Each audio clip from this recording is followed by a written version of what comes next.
alert. Look at Miss Sheryl Underwood. Those boots are made for walking. Hey, Sheryl. Oh, yeah. Thank you. Let me get your number. Hey! Hey, Val. She's like Foxy Lady Brown over here. Yeah, or Diana Ross. That guy, right? Yeah. That guy. That guy right there. He's feeling you, Sheryl. Yeah. That guy right He there. likes that vibe. Woo, a little spiciness here in our audience today. Speaking of spiciness, yesterday on the show, if you watched, Natalie's husband was going to make her jambalaya. Well, how was it? Well, he made it. Here is proof. He made the jambalaya. He would not let me take a picture or video of the process. You'll see in a minute. He's like, nope. Chef's in the kitchen. He needs his privacy. But it turned out okay. You know, in his defense, it was boxed jambalaya. So it's not totally authentic. But you see my little doggy there? Sara is liking it a lot. Right. I think that looks good. And no offense to anyone in New Orleans, but it was chicken sausage and no seafood because my husband doesn't like You seafood. know, Natalie, I'm going to keep it real with you. I don't care about the jambalaya. I just want to know, was it spicy last night? Oh, the jambalaya was spicy. Oh, it was spicy. Okay, then what? I'm gonna ask the right question. What happened after y'all ate the jambalaya? That's all I want. Y'all been not asking the right question. America wants to know.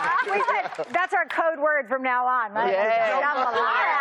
Yeah. Wait a minute, Natalie. Watch this. Can you make jambalaya? Oh, it's on. Yes.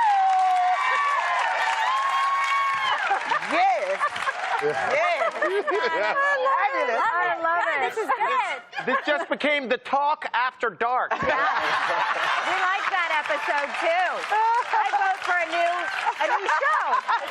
All right, are you ready for it? It's time for Top of the Talk.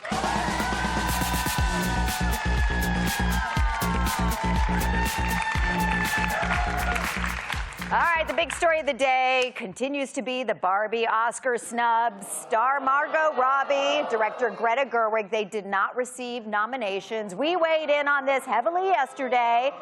However, now we are hearing from the two stars who did get nominated, Ryan Gosling and America Ferrera. In a statement, Ryan coming out strong. Love this statement, saying, there is no Ken without Barbie, and there is no Barbie movie without Greta Gerwig and Margot Robbie. Love you, Ryan. America also spoke out, saying, I was incredibly disappointed that they weren't nominated. Greta has done just about everything that a director could do to deserve it. Yeah. So as of now, Margot and Greta have not commented on that controversy, but it continues. It does. Yeah. I wonder if Greta will say anything. I think that'll be very interesting. I mean, but it just, I mean, we said this yesterday, but this film made history. Like, Greta Gerwig made history as a woman, as a female director, making over $1 billion on this movie. I mean, it's so funny. Like, the more, you know, yesterday after the show, you know, a lot of things were coming out, like Ryan's statement and everything. And as the day went on, I was getting mad. Like, I was getting mad about it. Like, it's such a snub. Yeah, you know, and it actually hit me kind of late, you know. And to your point, I think they don't have to speak out because everyone else is speaking for them. That's true. Absolutely. But I had this, you know, kind of this football moment. Was trying to really kind of dig in and relate to it. And it was like, it would be as if someone asked, who's the greatest football team in the last 10 years? You would undoubtedly say, right, or if they put a vote, you would say that you would nominate the New England Patriots, right, because of the success that they had. Right. But then if you nominate the Patriots, right, Tom Brady. you would have to say who's a nominee for MVP of, you know, in the league or Coach of the Year. To not put Tom Brady and not put Bill Belichick on that list would be nonsense. So I think this is kind of that same thing. Like, it's nonsense. It doesn't even make sense. Like, how did you get there? But don't you think that something needs to be done in the system of selection? Because didn't this happen to Barbara Streisand? I think she was nominated for 4 Oscar categories in 1984 for Yentl. But she was overlooked as director, but it was the same year that she was the first woman to win a Golden Globe for Best Director for the same movie. So maybe first somebody need to explain us the process, and then they need to change the process. As more women and more diversity gets into the movie-making business and be successful, you need to change the system. It is, and that's the problem, is the system is broken. The system is rigged, as we said in America Ferrera's, great monologue that she delivers in that movie. And it's rigged because here is why. And we saw this with Oscars So White. Remember back in 2015? And they thought, well, let's change it up. Let's bring some diversity. Okay, but they did not think, like in the directors, it's directors nominating directors. So it's the peers that are nominating your peers. It's a smaller category. And typically the directors tend to lean more male and older. So that tells you everything. They're thinking this movie's a movie about a plastic doll. There's no message. The message of the movie is so far deeper. I know people who, and I've seen comments, people who got up and walked out. They didn't get it. And I'm like, well, because you didn't stick around and try to listen and get to the message of it. It's not a feminist movie. It's a movie about humanity and that everybody has a role in society and what we play and how we participate. Ken is not enough. Like, nobody wants just a Mojo Dojo Casa. I mean, how fun would that be? You want a Mojo Dojo Casa? That's right. That's right. Is that Ken's? That's is that Ken's house. The Kens live in the Mojo Dojo Casas. Oh, that's in the movie. Yes. In the Mojo Dojo Casa. What's going on? We're talking about like jambalaya, like what happens after jambalaya. I sort of zoned out for a second, and then I look at Natalie, and Natalie's yelling, Mojo Dojo Casa! Mojo Dojo Casa! Right, you don't get it.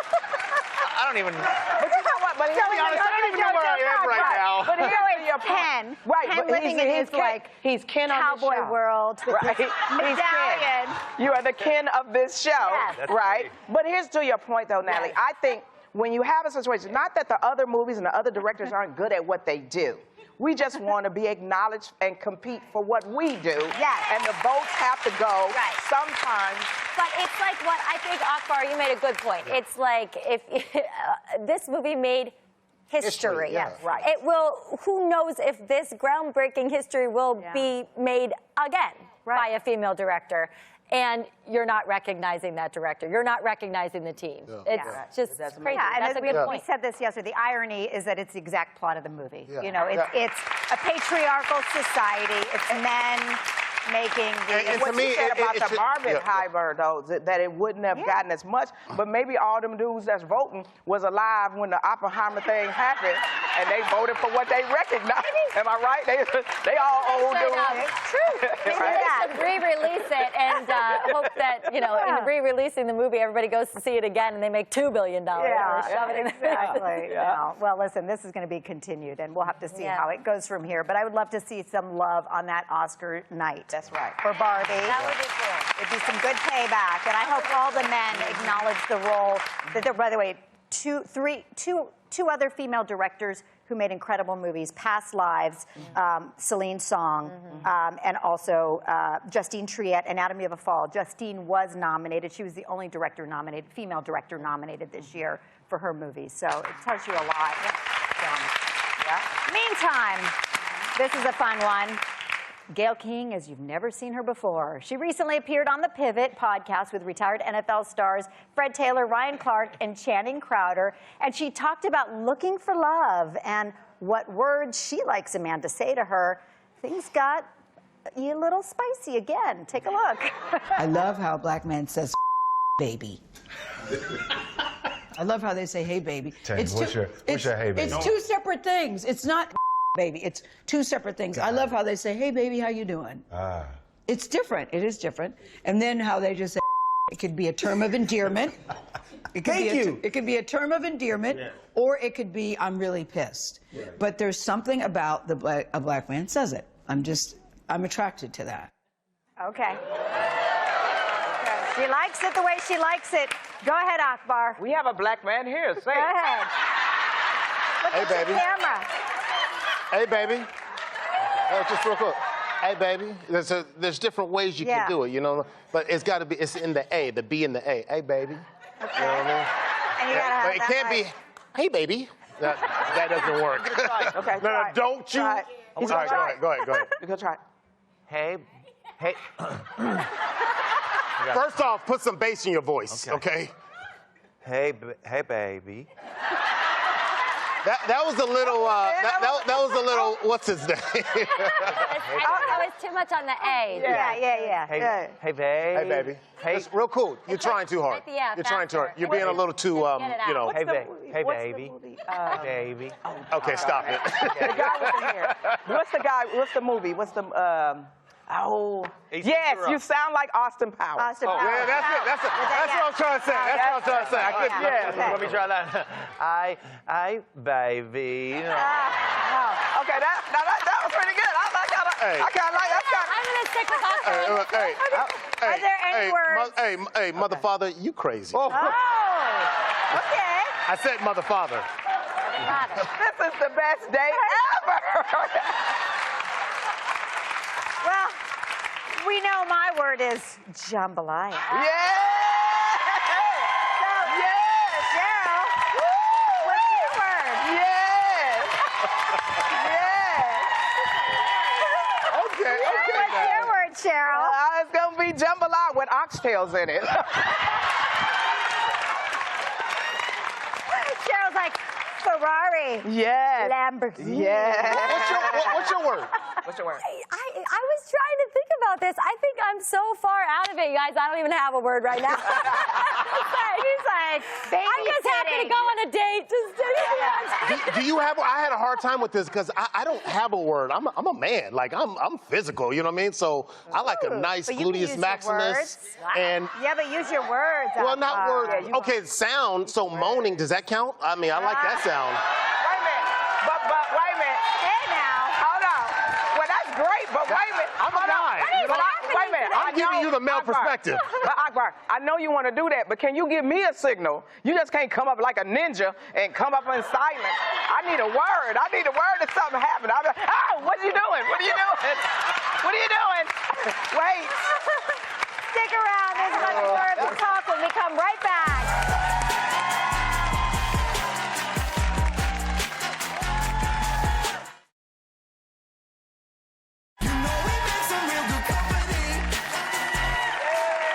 Welcome back. Actress Jessica Biel recently posted a video where she gave tips on how to eat in the shower. She says having a ledge really helpful and that you should keep your mouth closed while chewing so that water doesn't get in. Apparently, she's trying to start a shower eating movement, and she regularly eats what she calls shower-appropriate items like cereal, yogurt, coffee, and tea. How do we feel about eating in the shower? Sheryl, tell him how we feel. Well, I'm just trying to figure out how you keep your balance while you eating in the shower and washing your ass at the same time. It don't make no sense. Now your little sandwich all soggy. Now that's right. You got shower really water bad. in your sandwich. That don't make no sense. I don't understand that. Are you using a rag while you doing that, or you just washing with your hand? Now you got the other hand. But I could say in a hot tub. You just gave me a visual. In a hot tub with some charcuterie and a glass of wine. Ooh, yeah. That works out. Yeah. This sounds nasty. Yeah. It sounds nasty. Yeah, she's talking about, you know, the water getting into your mouth. Forget that. The water is getting into the cereal and making it soft. The steam, the humidity is getting into the cereal, and I don't believe that this is happening. Yeah. I actually. You gonna go ahead and say Cap? I'm Go ahead, say calling her Cap. out on this. Yeah, yeah. I actually don't think this is true. How are you doing this? She's doing it. I guess she's multitasking to the extreme, you know, like she doesn't have time to sit at the table and eat I and thought shower. showers was supposed to be like the me time. That's what I like. It's the me time. too. It's when I do my best thinking. And I like sitting down for a meal and focusing on the meal. How could it happen, Jerry? I mean, you know, when my kids were toddlers and they used to take baths, I used to, this is insane that I'm even saying this on, we're not live, are we? My kids used to like to eat, it was like a thing we did, they used to like to eat mac and cheese when they took baths. They'd be like, oh, can you make me mac and cheese? I mean, they were young, they were like 14. But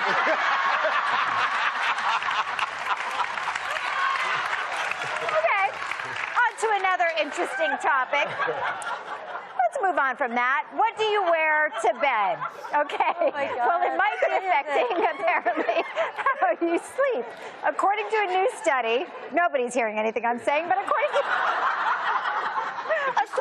a new Just start yelling Mojo Dojo Casa again. Let's not do that. Mojo Dojo Casa! According to a new study, here's the study. can do this, people. I can do this. Believe in me. According to a new study, people who sleep naked. You want me to pick this one? Take it. Put it on my Natalie Morales. According to a new study, people who sleep naked have like that. nightmares way more often than people who wear pajamas. Did you know that? Akbar, what do you think of people who sleep naked? I think that's nasty. I think that, to me, I think that puts you in a very vulnerable position. See, I grew up in a certain neighborhood where they say if you stay ready, you never have to get ready. All right? Because I'm going to tell you right now, I like that. you got to stay ready. Good Somebody philosophy. might roll up on the house and you got to get up. I have my sandals, my house sandals right there. I slide into that and I'm ready to go. Can you imagine if I was naked and I had to run outside? I would get charged for decent exposure. You know what I mean? Like, I just, you know. Decent? right. Decent No, or decent indecent? exposure. Indecent. Oh, it is decent. So, yes. Don't worry, Sheryl, don't you come at me. No, because you sound like a dude that's having sex with his socks on. So that sounds crazy. You got to be naked in the bed. How's it happening if we not naked in the bed? I'll put my clothes back But on. if you come outside naked and the fireman's out there going, okay, we got another fire hose. Let's go, boys.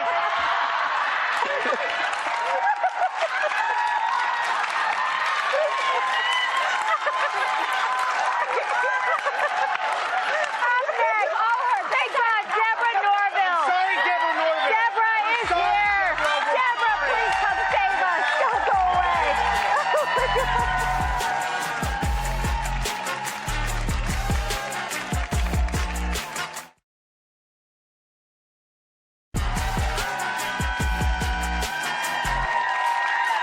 Okay, our first guest is an Emmy Award-winning journalist and the longest-serving news anchor on American television.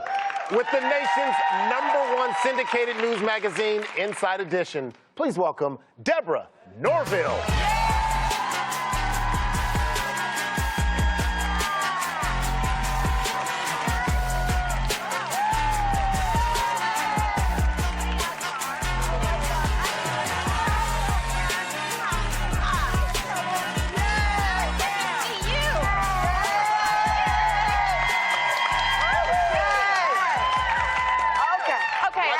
In the coffee here, We but don't either. backstage, I mean, hasn't all y'all's hair just curled from everything that's been going on here?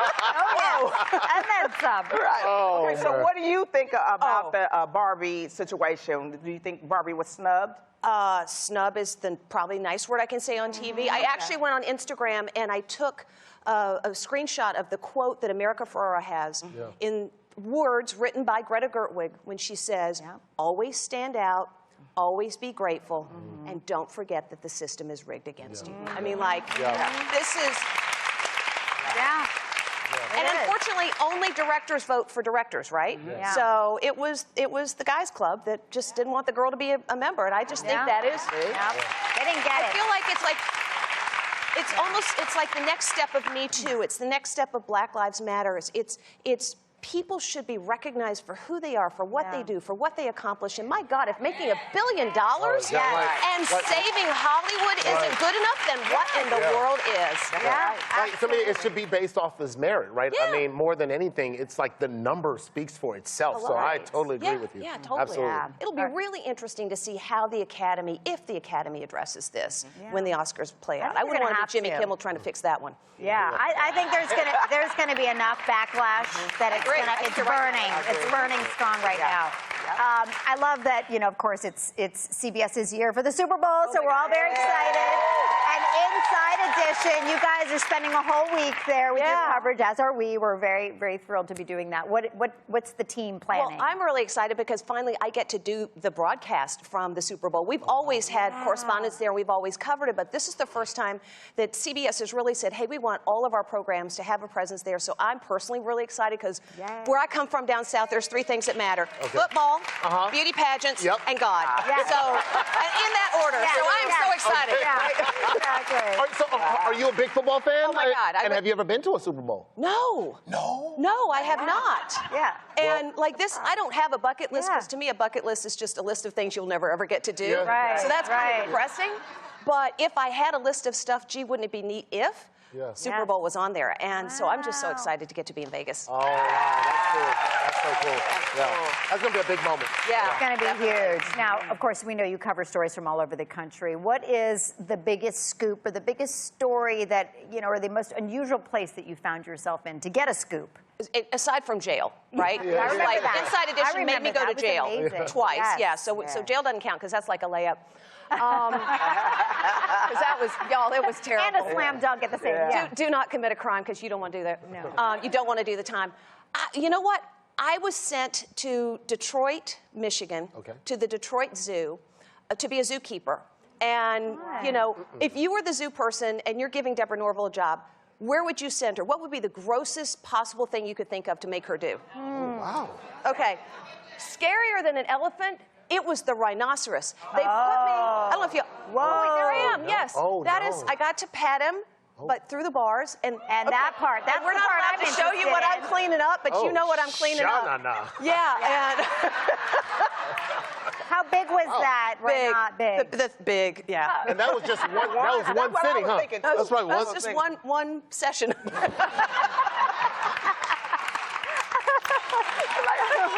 I allowed to say that? Rolling the toilet paper. The Spencer's probably dead already anyway, so I think we can say anything we want at this point. Y'all killed him in the last segment. Okay, so when you can't be in the studio, the crew has a special stand-in for you named Dee Dee. Okay, so you've been trolling my social media. I feel that's the only reason you would know that. Let's take a look at Dee Dee. Okay. Oh, my goodness. This What? is Not even close. Not even close. You know, No. I can't get my hair to grow that long. This is what they put before the talent comes out here. They need to get the cameras all jazzed up so everything is the right color. And this thing is what they have in my studio. And when I come, okay, the wardrobe, honestly, I think they went to the thrift store and found the clothes. Sometimes she has on rubber gloves, like yellow gloves. I don't know what they do to Dee Dee when I'm not in there, but somebody's having a world of fun with this girl. Oh, man. That's great. Deborah, we want you to chime in. We do this thing, a segment around here called Just Plain Crazy, where we shame some bad airplane etiquette. So I heard you recently you were a victim of this, so you got to tell us what happened. Okay, this is like, there's a whole Instagram thing on feet on planes. And I don't know how to contribute to somebody else's Instagram, but I just threw mine up there. I'm sitting there, and the person next to me, it's a lady. She's got her foot up. She doesn't have her shoes on. There you go. I mean, am I lucky or what? I mean, at least she had sort of a manicure. I think she had a pedicure, yeah. Yeah, pedicure rather, yeah. And then when I'm flying, like just a couple of days ago, we're all going to get off the plane at the same time, more or less, right? The guys in the back will have to wait a little bit longer, but we're all going to get off the same time, and your luggage is going to be there anyway, so it doesn't matter. I'm standing there, and the thing is open, and this guy next to me insists on taking the suitcase out, and he's coming at me, and the barrier of the thing, and I'm like, sir, I'm joking. Like my head was in the baggage thing, and all these people are giving him the death stare. Do you think he cared? No. No. All he cared about his bag. Let's get his dumb Didn't even bag look out. at you. He got his bag and walked right out. Like, knock the lady out. Goodbye. Yeah. Oh, my God. Respect, right? How hard is it to just treat people with a little bit of respect? Yes. That's right. Exactly. And courtesy. Common It's just etiquette. the grease that makes society smoothly flow. That's right. That's right. That's right. Deborah Norville, we love having you. Whenever you're in LA, come by. Inside Edition airs weekdays. Be sure to check your local listings. And don't miss their special coverage of the Super Bowl beginning Monday, February 5th. Nassim Pedrad is here when we come right back.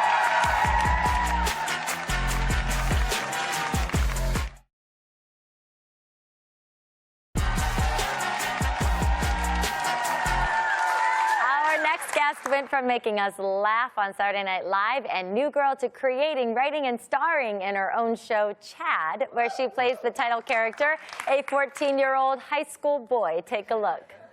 I, Chad Amani, am not a U.S. citizen. Go ahead, make your little insults. Sneer your little sneers. I bet some of you think it's disgusting. I'm from a different country. Kendall was born in England. Crimea River, that's one of the white ones. I was born in Guadalajara. Can everyone stop talking while I'm talking, Theo? Please. The point is, it actually makes me pretty damn American to not be from America. Yeah, I bet you don't even know this, but some of your grandparents are even from different kinds of places. How's that for a mind freak? Everybody knows that, bro. The interruptions have got to stop, Theo. We cannot just be the two brown kids going at each other. Please welcome Nassim Quadrad.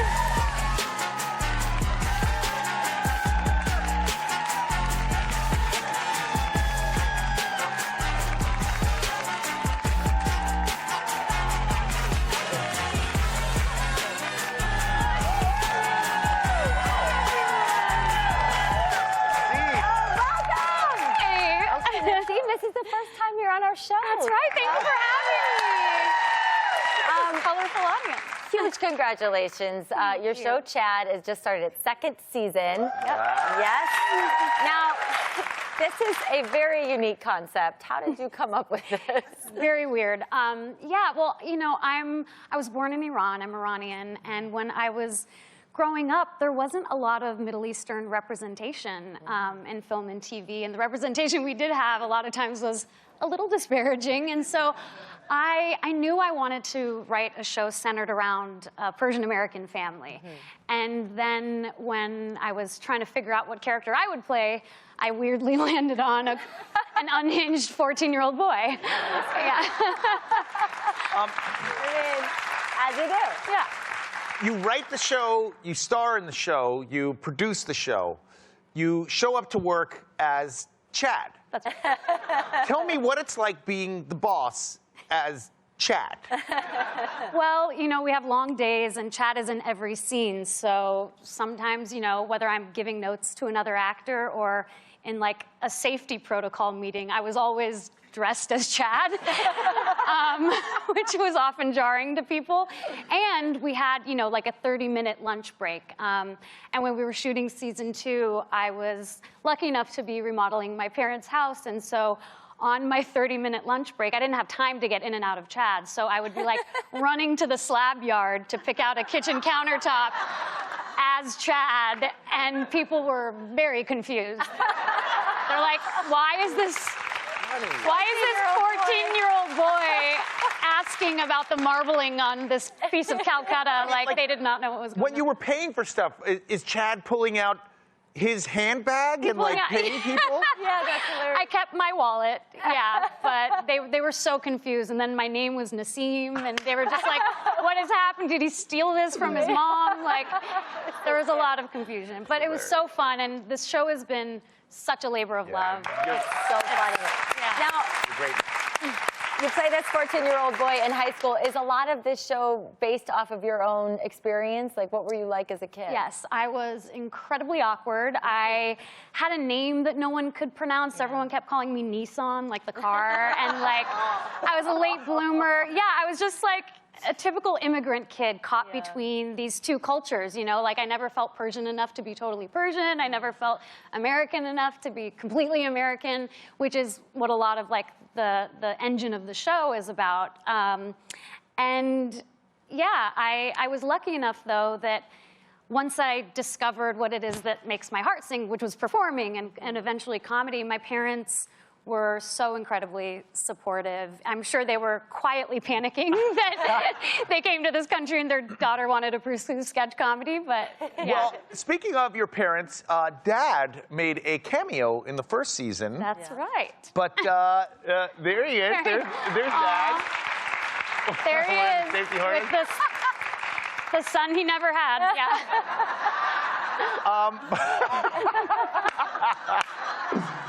But it's so funny for me to see that because this man literally like escaped a war and a revolution, and now he's like a series regular on a sitcom. He had to join SAG. The American dream. The American dream. There were times during the writers and actors strike where I would try to hang out with him, and he's like, "I can't. I'm picketing today. Like, I'll see you later." He takes it so seriously. Oh So God, funny. I mean, first of all, we love your dad and he's great in the show and everything, but it's so funny to think of like seeing, I can't wait to see your dad out there being like, hey, hey, ho, ho, corporate greed has got to go. Hey, hey, ho, ho. Totally. He's like this close to getting a publicist, and I'll just lose him entirely to the industry. It's defining him. And also your mom made a cameo, right, in this season? This was a full family. And she affair. was My mom, loving it? there she is. Yes. She's in head to toe Versace. She was loving it. Yes. God. It's so Persian of me to include every family member. My sister directed an episode. My dog was in an episode. Oh, yeah. And like... Tell us about your dog, Kevin. Oh, my God. There is Kevin. Yeah, that's Kevin. There he is. He was great.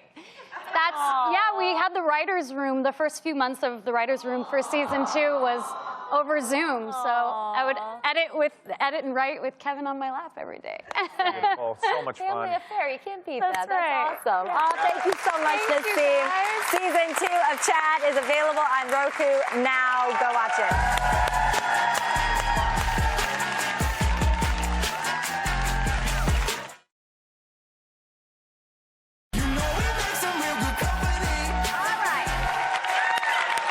Back. You know, sometimes the internet raises more questions than it answers, and we at The Talk feel it is our duty to settle some of these important debates. Get ready for... The greatest debate in the history of the world, final and conclusively decided by the host of The Talk.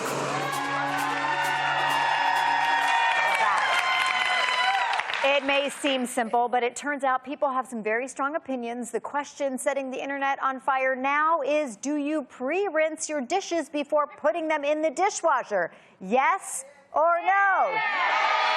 Let's settle this once and really for all. split. It really is split. Akbar, you tell us. The best way, forget these experts because they all work for the dishwashing company, okay? Oh. You need to pre-wash before you put it into the dishwasher. Those jets, because the kind of food I'm cooking at home, it's very sticky, it's greasy, not greasy, greasy. You know what I mean? It's a little burnt, you know what I mean? And the jets inside of the dishwasher can't get all that, like, you know what I mean, that gunk out. So you got to pre-wash, pre-scrub, and then place it in the dishwasher. Pre-scrub, yeah. That's a lot of work. See, that the science says, and maybe it is the dishwashing industry the dishwashing community, yeah. By doing that, you're doing worse for the environment because when you are washing the plates first, you are using a lot more water than if you just put it in the dishwasher. Can I just say something? That is a mother-father lie. It's a lie that your mother and father told you. It's not right, is what I'm saying. Yeah. What do you think, Sheryl? Well, for me, I like washing dishes. I like doing it. It makes me feel good to wash dishes. But I also care about the environment, too, and running water and things like that. But I think what I need help on is if I just have a plate, a glass, and a fork, am I supposed to load the dishwasher because I'm, okay, then I'm washing the dishes in a full sink of water, which is not good for the environment, too. So what should I how do? is that? Because look, the sink probably holds, what, a gallon, right? 2 gallons maybe, whatever it is. Than that. Like, I mean, yeah, just put your stuff in there and wash. It's there. Go ahead, Amanda. Decide. I have a solution for us all. Okay, all right. Okay, all right. Solution. You don't cook. Easy peasy. Jerry, do you have thoughts? What about you, Jerry? You have thoughts on this? Or are you still living in your Mojo Jojo pasta house? Amanda, we salute our new leader, Amanda Coons. Yeah, thank you. President Amanda Coons. When I have nothing to say anymore on this show, I'm just going to yell, Mojo Dojo Casa! Well, there you have it. We're not really decided on this. No, we're decided. Pre-wash your dishes before you put it in the dishwasher. But anyway, there you have it. It is the greatest debate in the history of the world, finally conclusively decided by the hosts of The Talk, and it is a maybe. We'll be right back.